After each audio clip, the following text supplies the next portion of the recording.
Hello there, good morning, good afternoon, and good evening. So on this video, I'm going to teach you how to share availability directly within Gmail messages. Now right now, I know you're aware of Calendly and much more expensive applications where you can schedule your availability. But what if I told you that you can do this totally for free inside Gmail? So here I am, I have a sample Gmail or email on my end, basically asking Tony to meet up this week and asking it for his availability. Right now on this bottom section, since I'm satisfied with my email, I'm going to click on these three dots, set up a new meet offer right here, and as you can see, there is now two features. Before, you only have create an event, basically choose it, and then give Tony the exact time and date. But for now, you can offer your times when you're free, so simply clicking on this one, you'll open up your calendar. As you can see right here, I only have a few scheduled meetings on my end because I'm not really a busy person. Anyway, once you're here, focus first on the time. Right now it's 7 p.m. in the evening on my end, on my area, so there is a red line right here. Now for example, you want to schedule your meeting 8 p.m. to 9 p.m. later. That's about half an hour.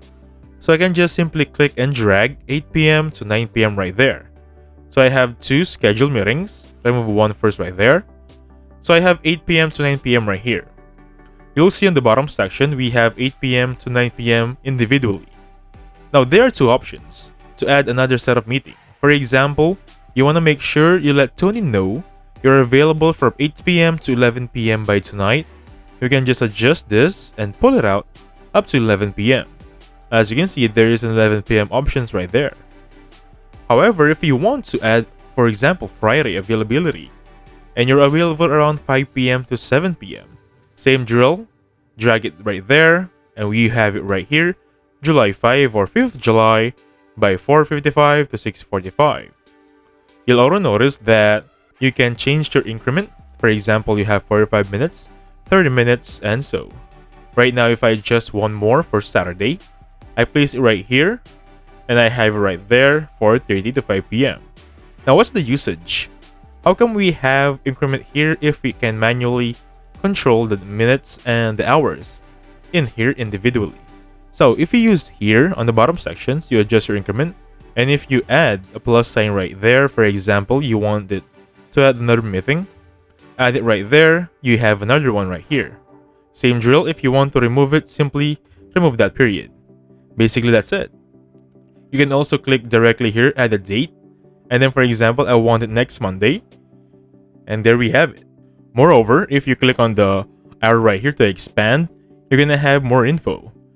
Of course, you can name this one, let's just say Tony Meeting, something like that. And for more info, if you want a Google Meet link, if you wanted to view virtual meeting, simply click on this one. You can also have another one right there. You can have in-person meeting, phone call, or not specified or later. So if I click on not specified or later, this is gonna be blank.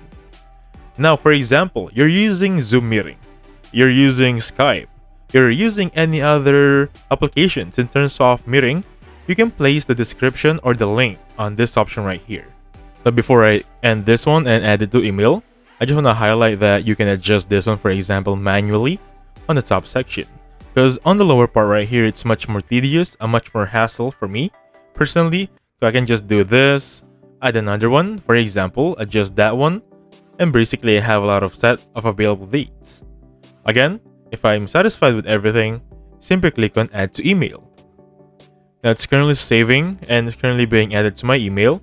Let me just zoom this in, and here we have it. We have a lot of time going on, starting from 4th of July or Thursday up to, if I'm not mistaken, 8th of July or July 8th, Monday, up to 9 p.m. Right now, this is scheduling by Google Calendar, and right now you can now send this to your Tony. Now I'm just gonna send this to my main Google account, and I'm gonna show you what it looks like on the receiving end. So welcome back to the video. Right now you might be wondering why I have Outlook opened up, because I want to show you that this is also applicable for any other email. I've sent it via Gmail, now I have it online or receiving it on my Outlook application. So if I click on this one, make sure, let me just full screen it right there, and this is how it should look like on the receiving end. Again guys, this is my main Google account inside Outlook, where this is my dummy Google account and this is gonna be what it looks like on the receiving end. Now you can just simply choose a time, or for example, your friend or Tony, to be specific, will choose a time here.